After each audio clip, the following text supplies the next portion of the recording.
हे नागपूर पुरती मर्यादित नाही, अख्खा भारतामध्ये आणि जगामध्ये आज नितीन गडकरी कसा माणूस आहे, कसा कार्यकर्ता आहे हे सगळ्यांना आता त्यांना माहित आहे। आणि हे आपला नागपूरचा सौभाग्य आहे की असा व्यक्ती, असा नेता आपण या देशाच्या विकासासाठी दिलेला आहे, आपल्या विदर्भाच्या विकासासाठी दिलेला आहे। आज नितीनजी यांच्या नामांकन भरत असताना मला खात्री आहे की मागच्या वेळी किंवा 2 वेळी जे नितीनजी निवडून आले त्याच्यापेक्षा काही जास्त लाखामतांना नितीनजी निवडून येणार आहे, याच्या बाबतीत माझ्या मनामध्ये शंका नाही।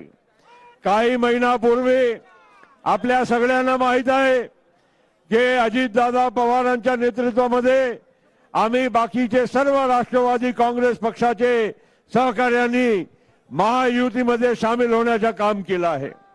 आणि हे फक्त आणि फक्त या देशाचे लोकप्रिय प्रधानमंत्री नरेंद्र मोदीजी यांच्या समावेशक जे काही त्यांची भूमिका आहे, गोर गरीब दलित आदिवासी ओबीसी शेतकरी मजदूर या सगळ्यांच्यासाठी मागील 10 वर्षामध्ये मोदीजींनी जे पद्धतीने काम केलं आहे हे खरोखर या इतिहासामध्ये, देशाच्या इतिहासामध्ये नोंदवला जाणार आहे।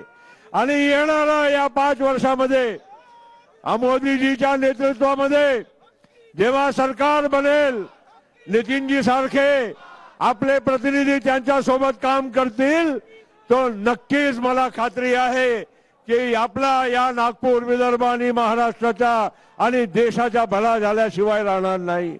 मित्रांनो, आपले देवेंद्रजी पण इथे आहे। देवेंद्रजी आज या आपला राज्याचा नेतृत्व करत आहे, भारतीय जनता पार्टीचा नेतृत्व करत आहे आणि आम्हाला अभिमान आहे